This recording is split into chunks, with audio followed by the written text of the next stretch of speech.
जैन गृहस्थ दीपावली में क्या करे? तो वो क्या लक्ष्मी की पूजा कर सकता है? हाँ, जैन श्रावक भी लक्ष्मी की पूजा कर सकता है, लेकिन यहाँ लक्ष्मी केवल ज्ञान रूपी लक्ष्मी की पूजा करेगा। अंतरंग लक्ष्मी जिनके भीतर प्रकट हो गई है, और अंतरंग लक्ष्मी कहलाती है अनंत ज्ञान, अनंत दर्शन, अनंत सुख और अनंत वीर। तो जिन आत्मा के भीतर ये अनंत लक्ष्मी प्रकट हो गई है, अनंत वैभव प्रकट हो गया है, अनंत चतुष्टय प्रकट हो गया है, तो उनकी पूजा करेगा। और जहाँ दिवाली की बात आती है, तो दिवाली में महावीर प्रभु को मोक्ष की प्राप्ति हुई थी, तो इसलिए दीपावली में वह श्रावक जो है वीर प्रभु वर्धमान स्वामी की पूजा करता है प्रातःकाल मंदिर में जाकर के। फिर संध्या काल में वो अपने घर में दीपावली मनाता है, तो क्या करता है, किसकी पूजा करता है? तो गौतम स्वामी गणधर देव की पूजा करता है। अर्थात वे गौतम गणधर जी जिन्होंने अपने घातिया कर्म को नष्ट करके केवल ज्ञान रूपी ज्योति प्रकट कर ली थी, तो उस केवल ज्ञान ज्योति के फलस्वरूप वो दीप जला करके उनकी पूजा करता है। तो हिंदू संस्कृति में लक्ष्मी जी और गणेश जी की पूजा, तो जैन संस्कृति में महावीर भगवान और जैन धर्म में गणेश जी की पूजा होती है क्या? हाँ, होती है। पर गणेश जी कौन कहलाते हैं?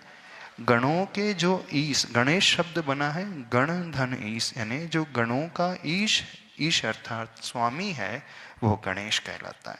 तो गण का अर्थ होता है दिगंबर मुनियों का समुदाय, मुनि महाराज का समूह, और उनके स्वामी प्रमुख आचार्य वो कहलाते हैं गणेश। वे परम गुरु के रूप में होते हैं। तो वह उन गणधर गौतम गणधर की पूजा संध्या काल में करता है। तो फिर जैन श्रावक क्या करेगा? एक चित्र प्रतीक के स्वरूप में लगाएगा, जिसमें महावीर भगवान की तस्वीर होगी, गौतम स्वामी दिगंबर गणधर परमेष्टि की तस्वीर होगी, और जिनवाणी की तस्वीर होगी। सावधान, एक बात याद रखें, सभी से कहना चाहते हैं, अपने घर में अथवा अपने दुकान में 3D इमेज वाली कोई भी मूर्ति लेकर के ना आए। जो मूर्ति अपने घर अथवा दुकान में रखता है, तो उसके साइड इफेक्ट ज़्यादा हो सकते हैं, क्योंकि वो विनय उतनी नहीं कर पाएगा। प्रतीक स्वरूप चित्र अवश्य लगाए, लेकिन किसी भी प्रभु की प्रतिमा प्लास्टिक की हो, प्लास्टर ऑफ पेरिस की हो, मार्बल की हो, फाइबर की हो, धातु चांदी सोने की, कोई भी रख करके ना करे। और वो दीप जो जलाए जाते हैं, केवल ज्ञान के फलस्वरूप उस रोशनी को प्रकट करने के लिए, बताने के लिए जलाए जाते हैं।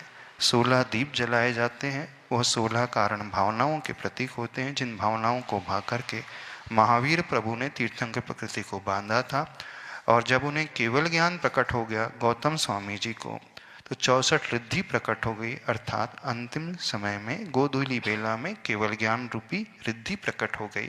तो उन 64 रिद्धि के प्रतीक स्वरूप एक एक दीपक में 4-4 ज्योति, ऐसे 16 चौक 64, 64 बातियों के साथ ज्योति को प्रज्वलित करते हुए वह प्रभु की पूजा करता है। पहले प्रातःकाल महावीर भगवान की पूजा करेगा, निर्वाण लाडू चढ़ाएगा। संध्या काल में विनय पाठ आदि करके पहले भगवान को अर्घ दे करके फिर केवल ज्ञानधारी उन गौतम गणधर की पूजा करेगा। और अंत में पूजा समाप्त होने के पश्चात महावीराष्टक आदि स्तोत्र पढ़ करके, भक्तामर स्तोत्र पढ़ करके प्रभु की आरती करेगा, जिनवाणी की आरती करेगा। और एक एक दीपक को अपने घर के भिन्न भिन्न कमरों में रखेगा। मंदिर में जाकर के दीपकों से प्रभु की आरती करेगा। नगर में गुरु महाराज है तो उनकी आरती करेगा। और उनके जो कोई रिश्तेदार हैं उनके लिए आत्मीयता की भावना रखते हुए उस शुद्ध ऊर्जा वाले एक एक दीपक को उनके घर में पहुंचाएगा, ताकि वात्सल्य का प्रतीक और नेगेटिव वाइब्रेशन, नेगेटिव ऊर्जा को दूर करने के लिए। और जब पूजा हो जाए फिर वह 64 रिद्धि मंत्र की विशेष माला फेरेगा। हो सके तो रात्रि भर इन मंत्रों की जाप करे तो अति उत्तम होगा। तो ध्यान रखें, जैन श्रावक जो है जैन पद्धति से वीतरागी प्रभु की पूजा करेगा, सरागी देवी देवताओं की वह पूजा नहीं करता है।